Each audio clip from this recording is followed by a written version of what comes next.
Hello there, gang. All three people that watch and comment on my videos. Gang. Happy Friday. What day is it? Friday? I think it's Friday. Hope you guys are doing well today. I hope you guys are doing well every day. All of you guys. Everybody. The whole world. The whole entire world. I don't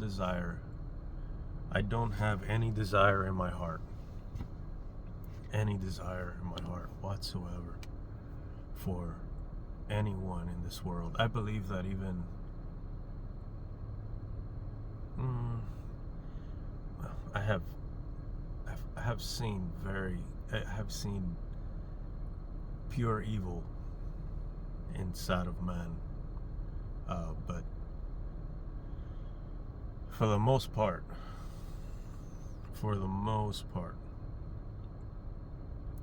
most men, no matter how conflicted or how indoctrinated, heavily programmed they might be in blindness to the one and only truth. No matter all of those factors, most men have a chance in recognizing the spirit of all truth and having the goodness of the Father in them at some point. Even those that haven't declared Yeshua, Jesus the Christ, as their Lord and Savior. A lot of folks, they're on their path there. They have already been appointed. They just haven't gotten to that point yet where it's the Father's time, right? That funny thing, the Father's timing.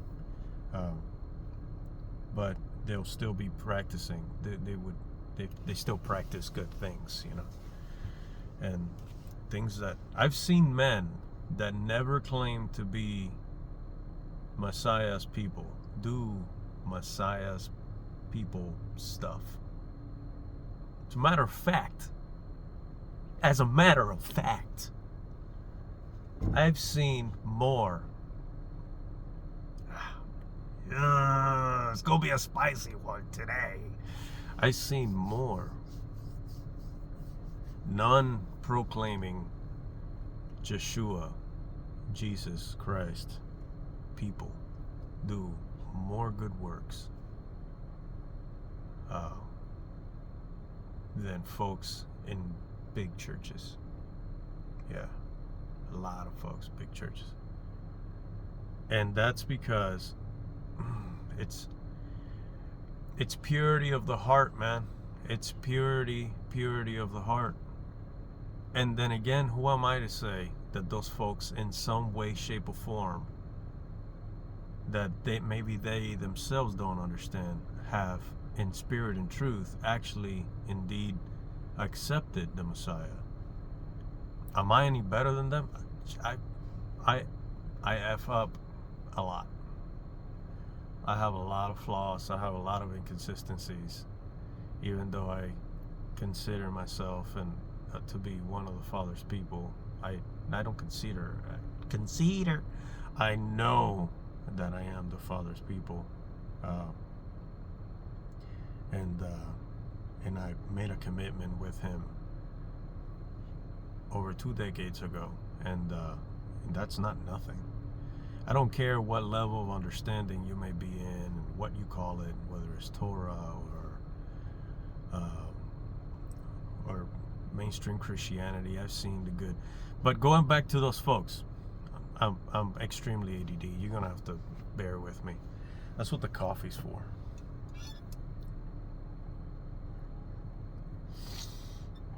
Going back to those folks that do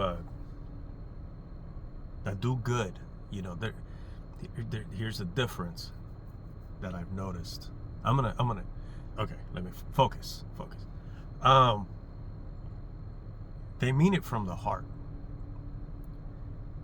You know, it's crazy. I've seen more folks that no one would look twice at them and be like, oh yeah, that's one of those, one of those churchy boys or churchy dudes or lady, yeah, they're always here they come again, freaking telling me how great God is. No, none of that. But they would genuinely do good things that if you have walked at any amount of time with the Father, you would recognize it to be a godly thing, a Yah thing. Okay, a very based spiritual type of action towards the kingdom of the Father. Even though none of those churchy words or Torah observant words or any of those words pop up in their vocabulary, they would do very meaningful things. And I'm very observant. So that's what I mean. I've seen more. So I wanna, I guess it would be like kind of like a series. I don't know. I don't have a plan here. There's no agenda. There's no agenda but the Father's agenda, and that's to fight for His kingdom and His kingdom only. I don't give a shit about the kingdoms of men. Guilty. Just arrest me now. I'm guilty. I'm guilty. Sorry. So, what the fuck was I gonna say? Oh, yeah. So I probably I'll talk. I won't call it a series. Even though if I was to call it a series, I would probably call it a. You know what really grinds my gears? A Family Guy. I'm a big fan. Okay. Of series of thoughts and experiences. There you go. Experiences that I've had in my journey since the beginning, when I accepted the Father, accepted Yeshua, accepted Jesus. It was Jesus Christ then, and I meant it. I know. I asked him the same thing. Like, are you sure? Are you sure? Because this is so. So I figured I start a series of videos of let's not get too scheduled here. Of me sharing those experiences, and here's one that came to mind today. So one of the many things, and I noticed a lot of things that I'm going to share, I noticed within the first year or two of me accepting the Lord, the King of Kings and the Lord of Lords into my life. And the Father led me straight into a big church, big mainstream, big city church. I have been in rooms with men, wealthy, monetarily wealthy, worldly churchmen. I've been in rooms with big names, and I never care to be. Again, my heart was in a more pure state. Not saying that it isn't now, but at that time, I was never interested in like high positions. Just like now, like I've never. That's never changed. I've never been interested in high rank positions and of leadership and like mingle with the big cool guys, and I never gave any shit. You know what's cool to me? A humble heart. Man, those are hard to come by, aren't they? Those are hard to come by. I see a humble heart, man, and I recognize it. Because game recognize game. Just like I recognize a pretendant to be humble heart.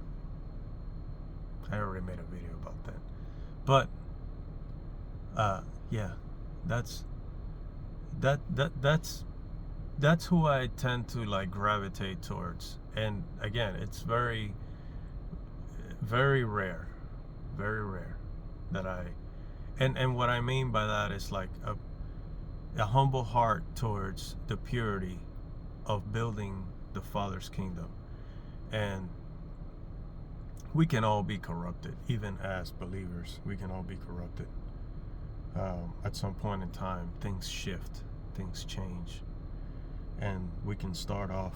We all start very humble, because it's a very humbling state.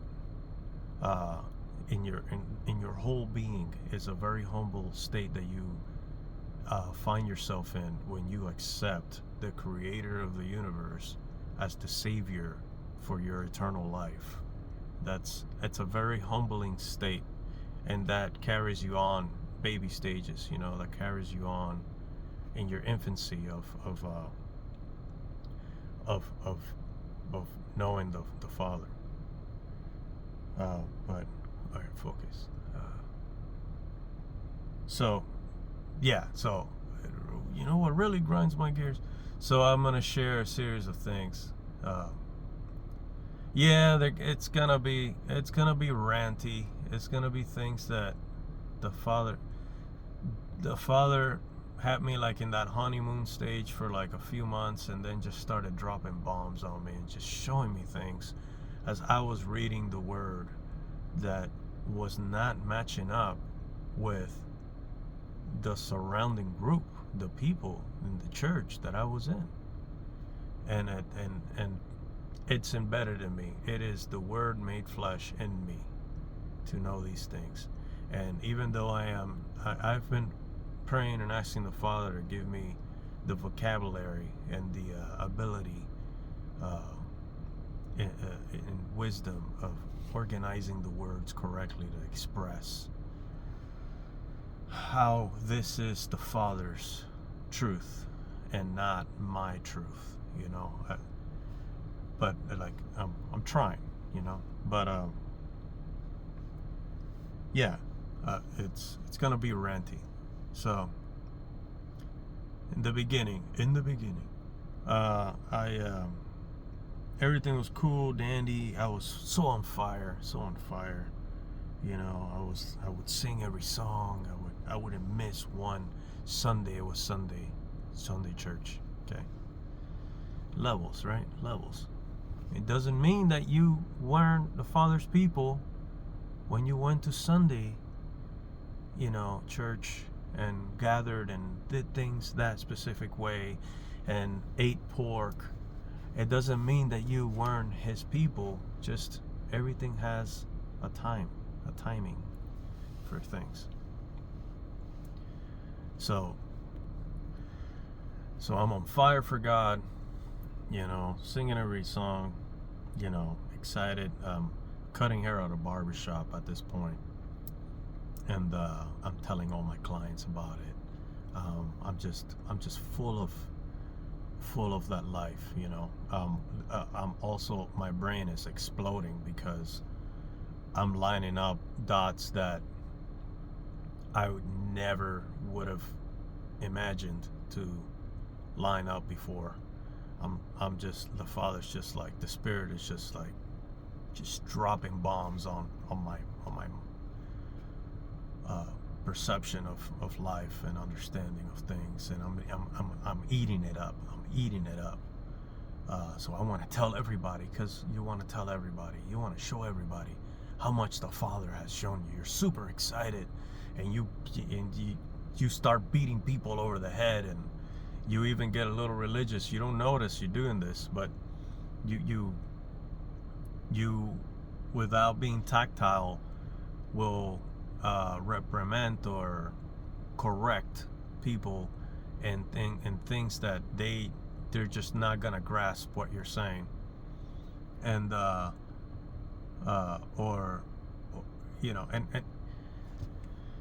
and you end up being wrong, right?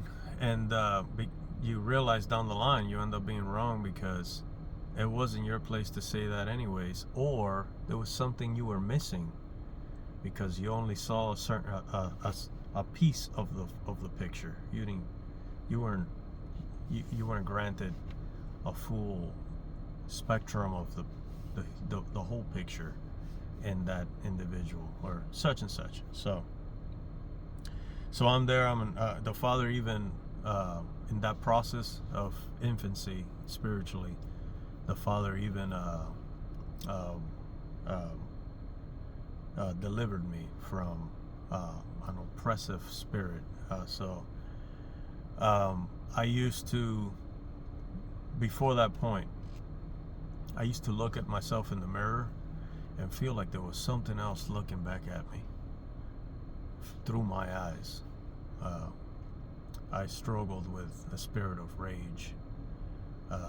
I try to be as happy as I can be all the time, man, and be grateful. I try to keep a humble heart as much as I can, because I spent many years and most of my youth and early 20s, even after accepting the Yeshua as my Lord and Savior, I spent a lot of years. I don't think angry is the word. I had rage in my heart. It's nothing short of a miracle that I am here still. And if you ever dealt with that, you know exactly what I'm talking about. Nothing short of the Father's hands and purpose in my life, that I'm not in prison or dead. And that's a fact of the matter there. But fuck, gotta focus.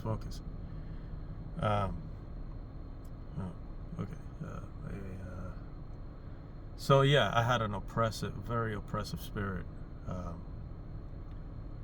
spirit of rage, and just fucking chaos. And the Father delivered me one Sunday service. I was singing all the songs, just jumping for joy in the aisle, with the praise and worship. We have all these fancy words for things that we create in pretending that we're serving the Father. The folks that sing behind the pulpit on the stage in church, the show, which it could most definitely, as a matter of fact, at some point I was part of a music group for the Father. So the Spirit definitely shows up there. But men that run those organizations have a different mindset on. Okay, that's another thing. So I'm there jumping for joy, singing the songs and screaming the songs at the top of my lungs. And then all of a sudden, once the music stops, the pastor, the guy in the pulpit that owns the church, he starts to pray. The funny thing about the word, man, is that the word is the word. Satan knows, the devil knows the word. The devil can quote word, So man, no matter what their understanding may be, if they're quoting word, the word will never return void, right? That passage. So he's there praying, and for the life of me, I can't remember, but he quoted a couple of scriptures, and he was rebuking spirits. He really was. He was rebuking spirits. I never felt. I know it was an oppressive spirit, as has been revealed to me. I know it's an oppressive spirit because it was it would choose when to overtake or to try to heavily influence. It wasn't a possession. was an oppressive spirit. And all of a sudden, man, he's saying this prayer to start his, sermon or whatever, and I lose complete control of my body.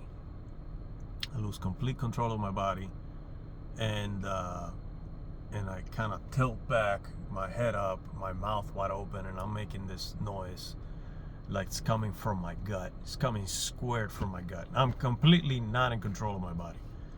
And I'm like, like if I'm like, what I saw, I gotta say, I didn't see it physically. I saw it spiritually, what was happening to me. I felt like the hand of God, I felt like the hand of the Father grab a dark thing that was within my gut and stretched it out and pulled it out of my mouth, and that's and the noise that my vocal cords were making was a screeching of that entity, probably a demon, and freaking stripped it out of me. And that lasted like maybe 5 seconds. And then when that happened, it released me. I had control again. I was a little drained, and I landed right on my seat. By the time the youth pastor guy got to me to like put his hands on me and whatever, it was done. Like, it was quick. And like it was like a weight was relieved from I felt lighter. I felt lighter. It was an interesting experience. I have had several spiritual, very real spiritual experiences in my life, and that was one of them.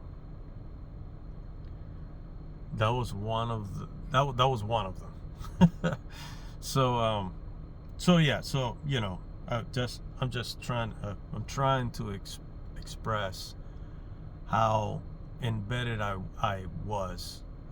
still am in the process of me coming into being with the Father, and the Father finally getting me to open the door, because he spent years knocking, and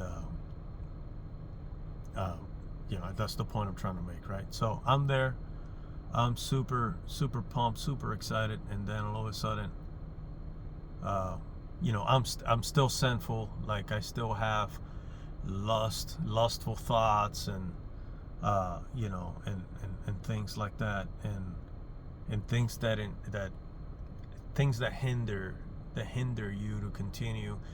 But all things work for good for those that love him, right? All things work together. He who starts that good work in you will finish it. And only he understands, only he knows the perfect timing on things, and when to remove this from you, and when to appoint you on this. He's got it all figured out. We're just along for the ride. All we can do to facilitate that process is put one foot in front of the other, in the sense of humbling our hearts towards the process. It's like just fighting our flesh when our flesh wants to flee from the process. That's really all we can do. We are only allowed to do what he allows us to do. If you're a chosen vessel, that's just it, man. So yes, I'm very embedded. And then, because the reason why I mentioned the sin and the lust is because those are all tools that he allows in order to get you on that back and forth. And every time I would fall, man, I'm saying some shit here. Every time I would fall, I would notice everything that was wrong around me. I knew, obviously, I felt guilt, and I knew that I was wrong on my own in front of the Father, because I've always been, I'm very loyal, and I've always been pretty integral. Like I'm not a dude that will lie to you. I will retract, and with I will hold information depending on the timing on things, as being wise, but I won't lie to you. If you corner me and piss me off, I will tell you all your truth to your face, as I have seen it. Doesn't mean I'm perfect. Often I don't execute, not often, but 50-50. I don't always execute with wisdom the truth, the Father's knowledge, and that He puts in my heart, because my flesh fights it, and it pisses me off. On a carnal level, it pisses me off when I see things being wrong for the thing that I am so passionate and loyal to, which is His kingdom, right? So, shit, focus. Where was I going with that? Fuck. Yeah, got it. So in that moment when I'm like, and this happened very, very early in my walk, with the Father, I just start noticing all the inconsistencies between the men on the pulpit and those that ran the church, and what I was reading on the book. And I'm like, I don't think that's what Jesus is talking about, because these people named their church in one way, shape, or form after Christ. You're putting my guy's name on the building, on the title of your building, so like, so I feel some type of way about that, so I'm clashing, of course. I'm already on the radar. I'm on the loop of the leaders, the deacons, and which are basically just business partners in running the business of church. And I'm already on the radar. They're already watching me, and they start to exile you. You start getting. First, they'll try to come in and see. They always try. They always try to get close and hey, and be buddy, dude. The Spirit of the Father reveals all, and He's gonna give you the tools you need to navigate in your area, in your calling, in what He has positioned you to walk in. So I see them a mile away. Oh, here comes pastor such and such, youth pastor, blah blah blah. And like, even though you don't fully comprehend 100% in your mind at that moment what's going on, something is off. That this is not a pure intent from this individual at this moment in time. There is a selfish agenda in the expression of this individual towards me right now. Why? What's going on? Your spirit knows, dude, because now you have the Spirit of the Creator of the universe living inside of you. Spirit knows, right? So like, I see them a mile away, and once they get tired of trying and they realize that, oh no, we're not gonna be able to shake this one, they start separating themselves and exiling, getting away from you. And you even if they don't block you from activities, when you just feel it when you show up to the activities, that it's no longer the same. They're looking at you differently. And all because you confronted leadership with word in a fundamental part of the way they run the church. Oh, they don't like it. You know why? Oh, the rich young ruler. The rich young ruler. That is easier. Master, you know, I've done everything, you know, I'm taking care of my parents, and I've done all the things, right? But like, what else I gotta do, you know, to be with you, you know, ride with you or whatever.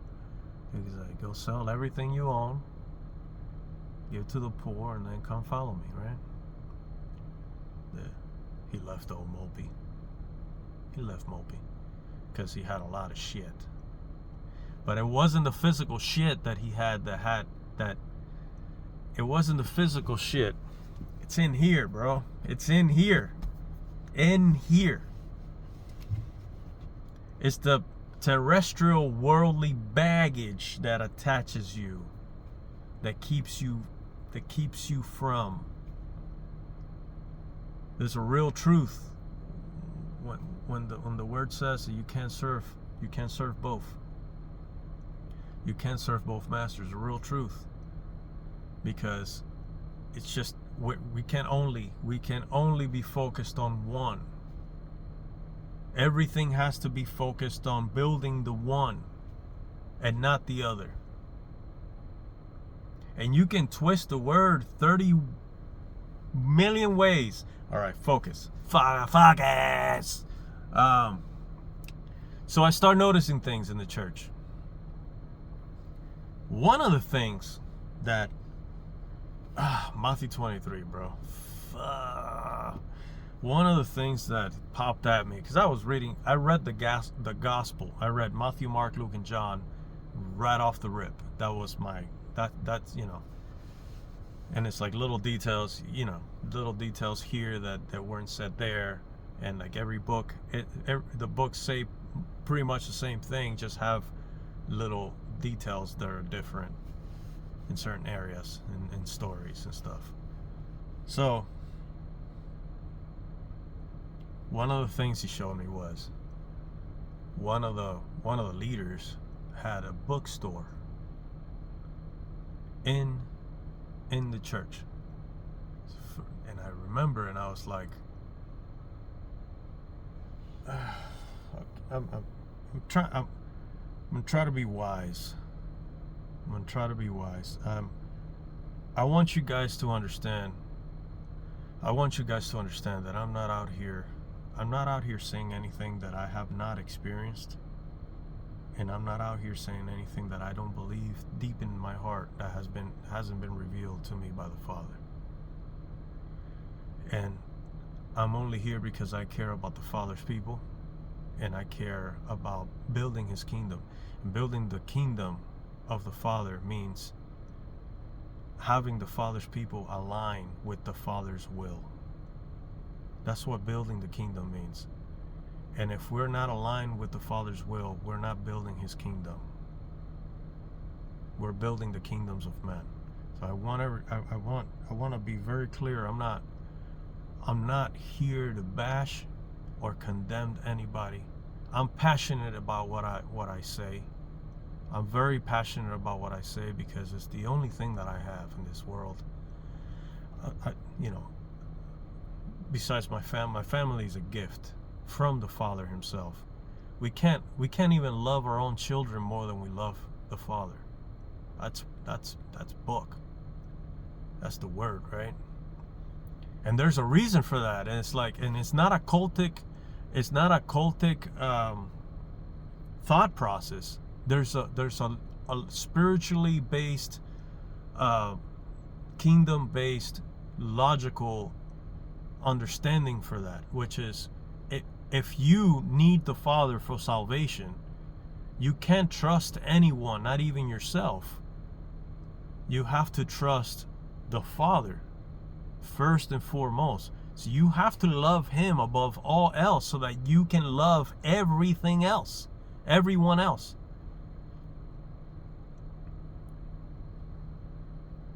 If there's a logical understanding to that. Fuck, you see, I got focus. So, okay, I said what I said, right?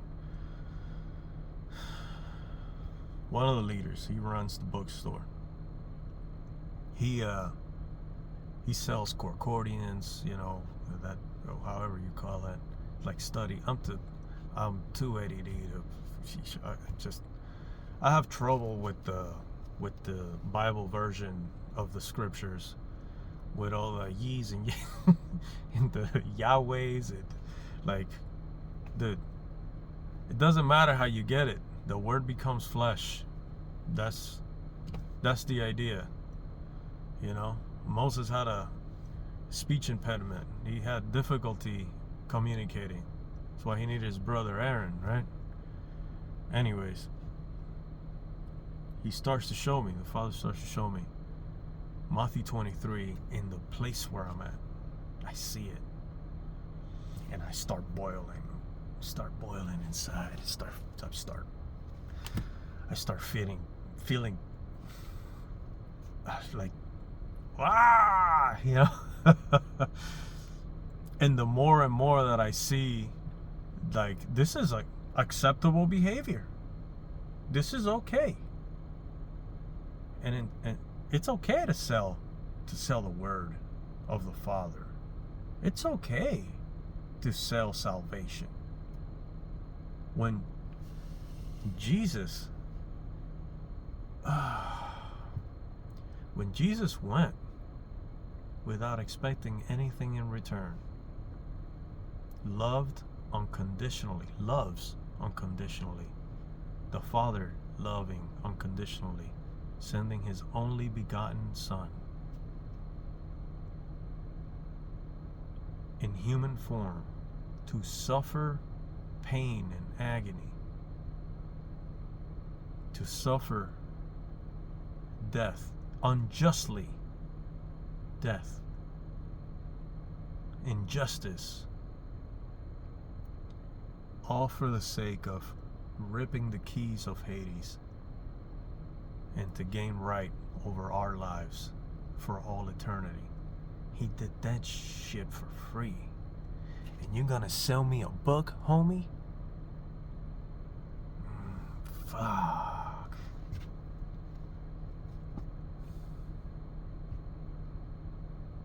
That shit.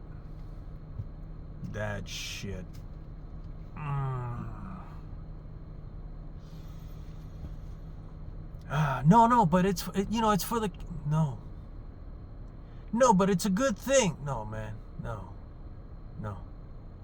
I understand that there's a cost of production in this world. I understand that. See, that's the thing. I see too much. I see too much of men preparing to battle a physical enemy. I see too much of people trying to equate the functionalities of this world to the kingdom of the Father. And Yeshua told Pilate, hey, Pilate didn't want to hang him. He knew this is not right. I don't know 100% what was in Pilate's heart, but I knew Pilate knew that he was an innocent man and that it wasn't right, and that the Pharisees, Sadducees were being unjust. And Pilate did not want Jesus' blood in his hands. He did not want Yeshua's blood in his hands. And he kept taking him back, be like, hey man, like, talk to me, tell me something, like, he gets beat up, he tells him, all right, Jesus don't tell him nothing, takes him out, to tell him,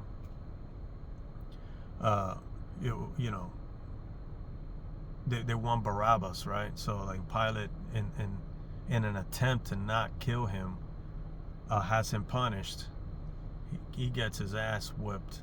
Jesus gets his butt whooped. Pilate brings him back and tells him, hey man, I got the power to crucify her or else to set you free. Talk to me. I need you to tell me something, you know? And Yeshua tells him, you would have no power over me other than what has been given to you.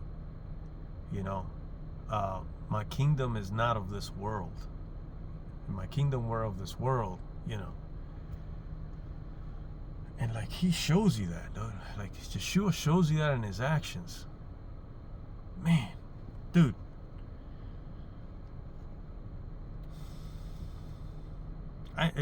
We've been indoctrinated to analyze as children. We've been indoctrinated to analyze these comic book heroes, you know. And you know, you come to find out as you get a little older and you get a little more savvy, and the Father reveals things to you that Nephilim and those giants, those tainted blood race of fallen angels were actually real and roamed this earth, and that all of these comic books are basically based upon those characters that actually did exist. You know, I think it's in Greece where they actually see Greek mythology as not mythology. They see it as history. You know, like the shit happened. Well, I do believe in my heart that it did. I know that now. I'm pretty positive. You know, and if there was gonna be a movie of heroism or a superhero, dude, that, like, if you like, dude. But here's the thing back to what I was saying about fighting. We prepare more to fight an enemy we can't see with our physical eyes. We spend a lot of time. I see folks preparing to fight an enemy they can see with their own eye. But I don't see enough folks preparing to fight the enemy that their physical eye cannot see. That's the problem. That's why we get our ass kicked. We get our ass kicked because we're trying to utilize methods of this terrestrial plane to fight battles with enemies in a different realm. And the shit just keeps falling apart. Woo! It keeps falling apart. Because we're not taking the time. And all we do is repeat the same shit from the place and the folks that we disagreed with so much and came out of. That's all we do. We just continue to repeat the same shit because we don't have any other set of tools other than the ones that we learned how to use. Same ones that they use. The only difference is that a lot of those folks in the big cities, in those pulpits, have already been declared to the enemy. They just haven't been declared to you or to the folks in their congregations. So a lot of those folks behind closed doors have already made their commitment, which is why they spill the lies that they do and then manipulate the word the way they do. But then I've seen this so many times, man. So many times. See all the things in the spirit, and I know, and you know it's the spirit. The spirit just boils you up, boils you up in your gut, and you know that what you're looking at is wrong, 100%. Whether you have the correct words to express how wrong it is or not, you know. But then you get out And because you have been programmed and indoctrinated, you want to continue in the things of this world. You want to continue to practice positivity and practice progression, utilizing the same tools as before. And the cycle repeats itself, and repeats itself, and repeats itself. I'm tired of that cycle.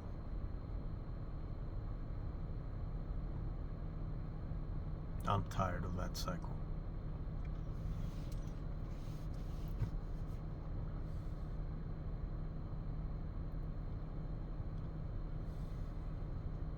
It ain't.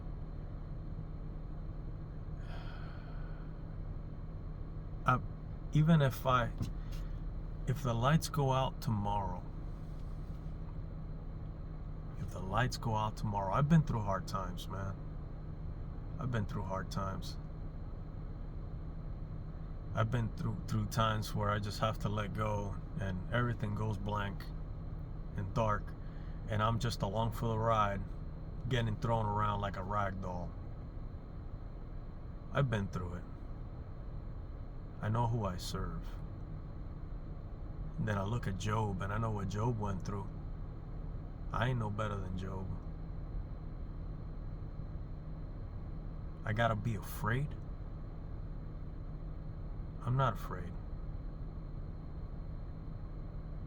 I can't be afraid. The lights go out tomorrow. I will still, even if I stand alone, just me and the Father, until my last breath, I will still not be interested in building the kingdoms of men.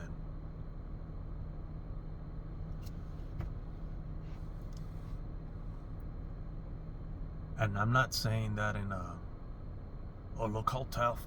No, it's an embedded reality. It goes beyond being tough, dude.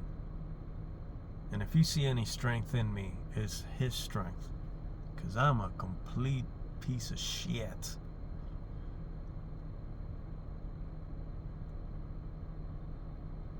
It's embedded in me because I have no rest. Not here, not anywhere in existence. No matter what realm and pocket of space, if I don't do what the Father created me to do, I have no rest, dude. No rest.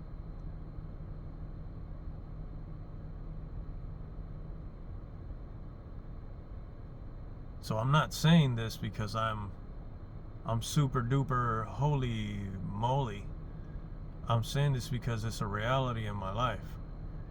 No matter how hard my flesh fights, because the Father knows I don't want to do this shit.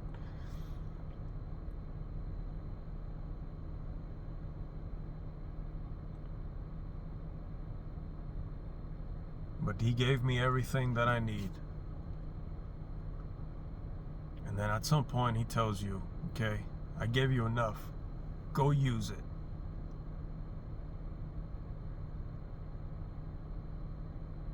He didn't allow me to become an athlete.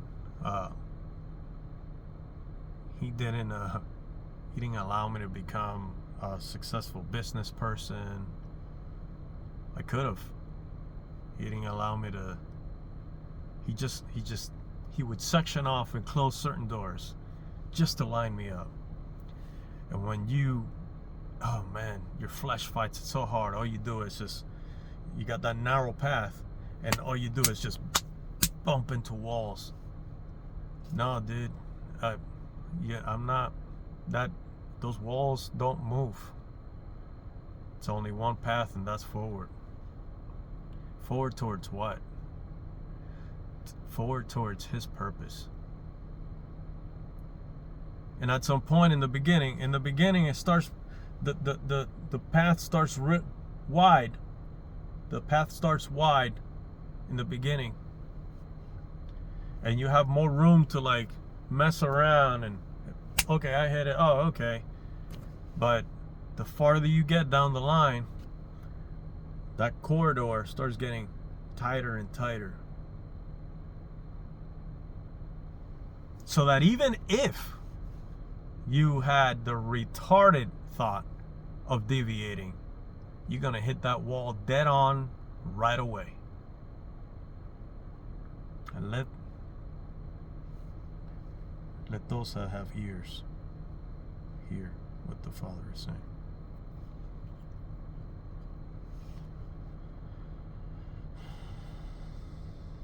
I'm nothing special, man.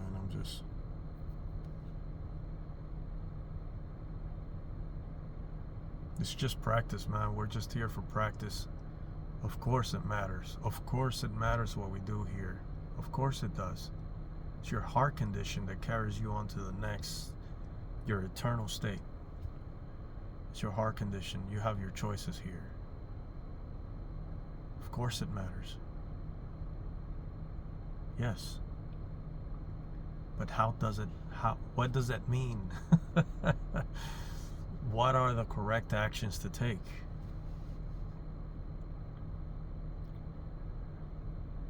That's something we need to sink our knees down and throw our hearts to the heavens and really ask the Father, show me in the best clarity, in the best light, how it is that you want me to execute in this physical realm. Because I've said this before, we can have all the best intentions in the world. Just because you have a good intention according to your own understanding doesn't mean you're doing the will of the Father.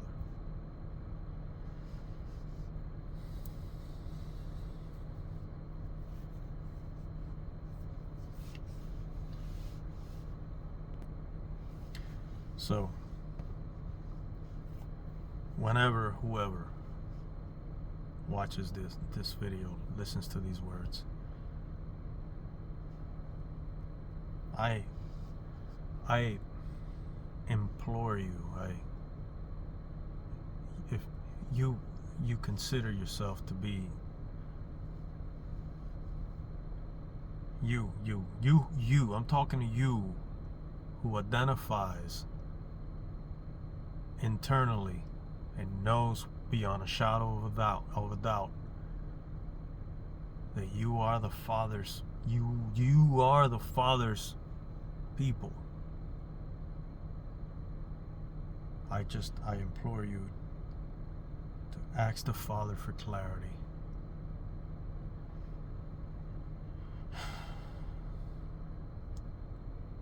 Ask the Father for clarity on how to properly build in His kingdom and build towards His kingdom.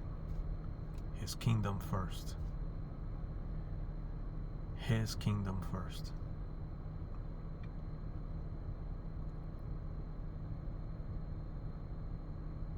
We can't afford, too late in the game, we can't afford to be playing around. I had a brother tell me, I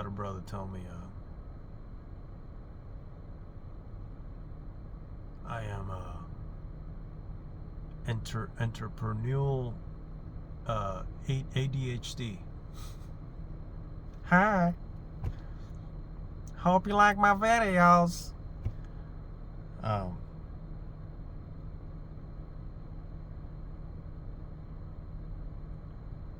I used to love running motorcycles, fast motorcycles.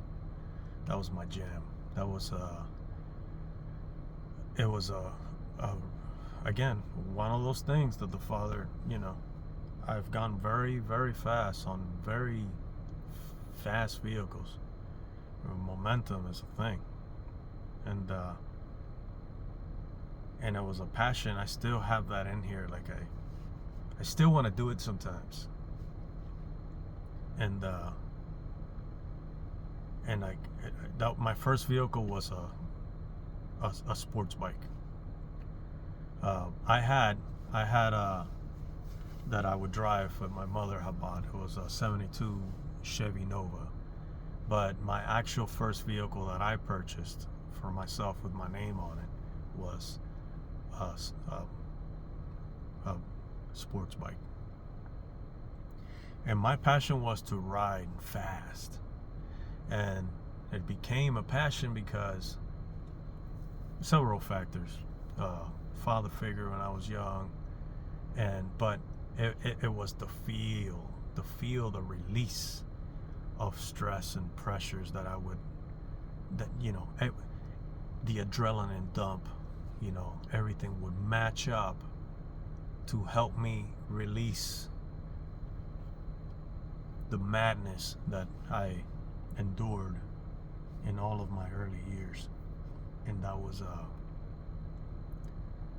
to this day, I don't go 200 miles an hour anymore, but I still enjoy feeling the wind and being on two wheels, and I'm not fearful or thinking of. I'm extremely watchful. I'm very, very vigilant when I'm on the road on two wheels, on anything really. But just because you're good at something, just because you're passionate about it, doesn't mean that it's the will of the Father. A Father allowed me to get that bike there that goes 100 miles an hour less in top speed than the bikes I used to ride. He allowed me to do that, and that was a choice. That took some prayer, because I spent many years without being on having a motorcycle with my name on it. I rode my buddies and stuff here and there, but I spent many years without having a motorcycle. And I was very careful, and I was like, Father, I know you know me. I'm not trying to be greedy. I really miss it. I just wanna go for a ride. And I asked him and tested him. I consulted with him several times, and at some point I was like, okay, I'm not gonna be greedy. I had the opportunity to get another really fast bike, but I didn't get greedy. I got a motorcycle that my wife can enjoy riding with me, because I wanted to share that with my wife, and she wasn't afraid of it.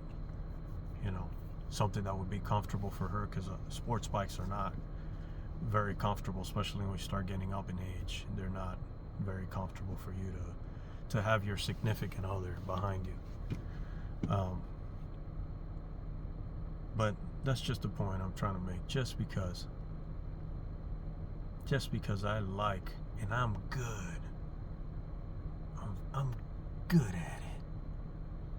At managing a 500 to 600 pound vehicle on two wheels at 185 to 200 miles an hour, just because I'm passionate and I'm good at it, doesn't mean it's the will of the Father.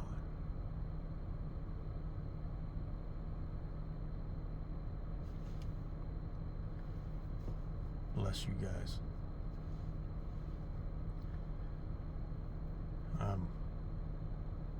I have all the best intent in my heart. Like a brother of mine, I like when he says that. It's like, I want us to win. I want us to win too. I don't want us to lose. And I know that we can't lose as long as we've been called by his name. But it hurts. It hurts when we hit walls when we hit the wall when we didn't have to, So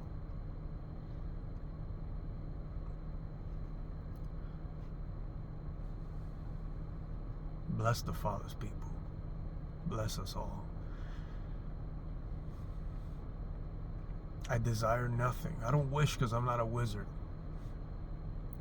But I desire nothing but knowledge, wisdom, and understanding, provisions, blessings that come from the Father. And I desire nothing more than for you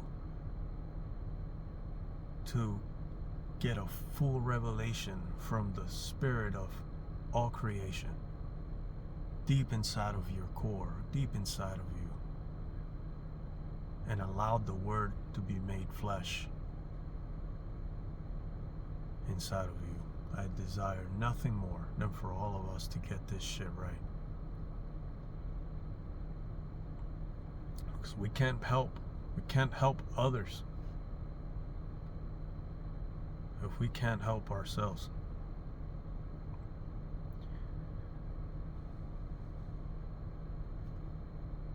Anyway,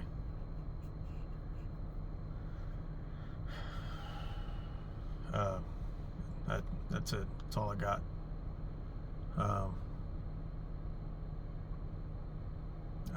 Shalom, I guess. I'll see you again later. I don't know. This is just a recorded video. Thank you for listening. All three of you.